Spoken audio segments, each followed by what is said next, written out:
Bienvenidos a Tutoriales Montalbán. En esta ocasión estaremos hablando un poco sobre las columnas. Una columna es un elemento axial sometido a compresión, pero sobre las columnas también puede actuar la flexión. Estas fuerzas ocasionan que la columna se aplaste y también se pandee. ¿Cómo se puede apreciar en esa figura? Tenemos una columna normal, se le aplica una carga y esa carga va a hacer que se deforme. Y ese es lo que se conoce como pandeo. Es necesario que nosotros manejemos algunos conceptos. Por ejemplo, ¿qué es la carga crítica de pandeo de Euler? Entonces, la carga axial máxima que puede soportar una columna, esa es la carga crítica de pandeo de Euler. Y se puede encontrar con esta ecuación que tienen acá. Entonces, pi al cuadrado por el módulo de elasticidad, por la inercia, por la longitud al cuadrado. Entonces, esta fórmula es para columnas articuladas. Si se puede notar acá, aquí tienen dos apoyos articulados. Es importante también que la inercia que ustedes usen sea la inercia menor.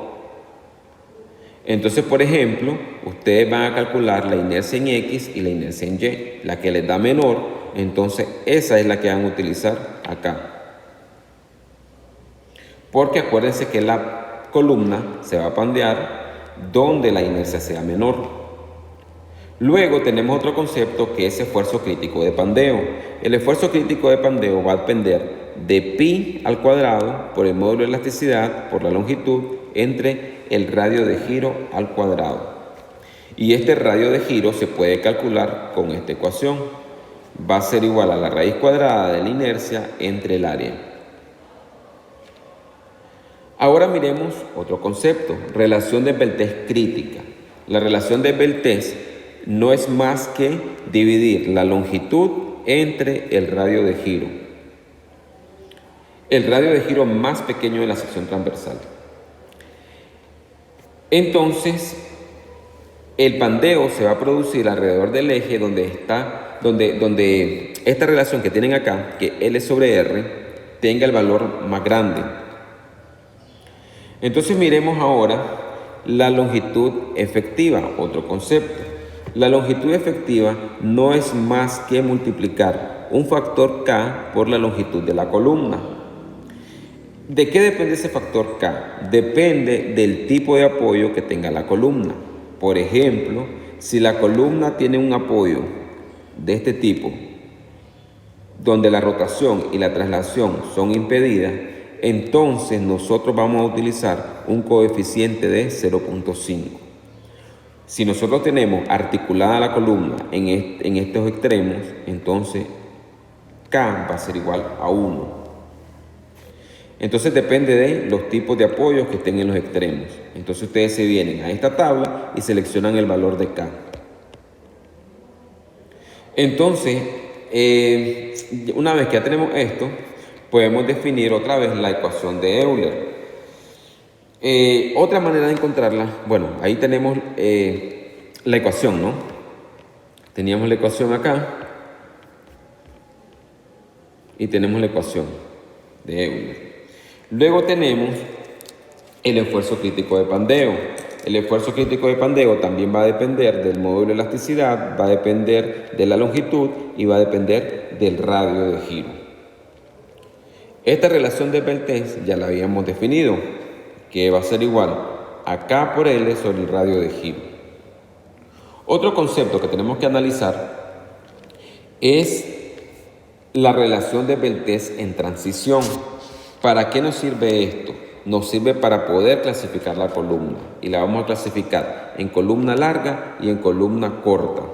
Si se fijan, la relación de Beltrés en transición depende del módulo de elasticidad y depende de la resistencia a la cedencia. Entonces calculamos ese valor y lo vamos a comparar con la relación de Beltrés efectiva.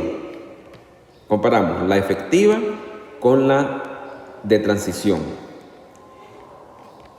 Si la efectiva nos da mayor que la de transición, la columna es larga. Si la efectiva nos da menor que la de transición, la columna es corta. Y la carga de Euler se va a encontrar con esta ecuación. ¿Ve? El área, de acá, ya lo definimos acá arriba, que dijimos que va a ser la resistencia a la excedencia. De acá es la longitud efectiva, el radio de giro, y de acá el módulo de elasticidad del material. Y así como se calcula la carga crítica de Euler. Entonces ahora nosotros vamos a ver un ejemplo.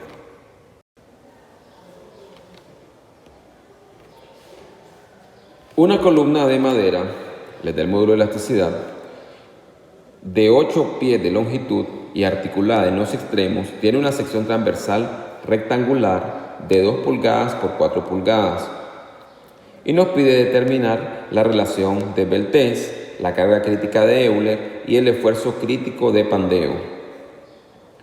Entonces, ¿qué es lo que necesitamos? Necesitamos calcular el radio de giro. El radio de giro dijimos que va a ser igual a la inercia entre el área. Entonces, ustedes calculan la inercia, ¿no? La inercia es un doceavo de la base por la altura al cubo. Entonces, tendríamos que la inercia va a ser de 2.67 pulgadas a la cuarta. Ahora, el área de la sección transversal sería base por altura, o sea que serían 8 pulgadas cuadradas. Luego calculamos la relación de Beltès. La relación de Beltès nos dice que va a ser igual a K por L por R. Pero recuerden que la longitud es afectada por un factor K. Entonces, como dice que es articulada en los extremos, nos vamos a esta tabla. Entonces, esta está articulada en los extremos. Entonces, K es igual a 1. Entonces, sería la misma longitud entre el radio de giro. Pero como estamos trabajando aquí en pulgadas y aquí estamos trabajando en pies, la convertimos, ¿no?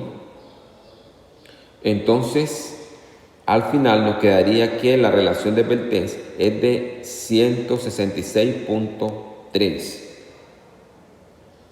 Es adimensional porque nos quedaría pulgada sobre pulgada. Luego les pide el inciso B calcular la carga crítica de Euler. Entonces, la carga crítica se calcula con la siguiente ecuación: pi al cuadrado por el módulo de elasticidad por el área sobre K sobre L al cuadrado. Entonces, el módulo de elasticidad ya nos da el ejercicio, que es de 1.9 por 10 a la 6 libras sobre pulgadas cuadradas. El área ya la calculamos, es de 8 pulgadas cuadradas. Y esta relación que tenemos acá, nosotros ya la calculamos acá, que es de 166.3, pero le elevamos al cuadrado. Entonces quiere decir que la carga crítica de Euler es de 5.424.5 libras. Luego nos pide calcular el esfuerzo de Pandeo, que no es más que aplicar esta pequeña fórmula. Entonces va a ser igual a pi al cuadrado por el módulo de elasticidad entre la relación efectiva al cuadrado, y nos da que el esfuerzo de Pandeo es 678.06 PSI. Y ya tenemos el primer ejemplo sobre columnas.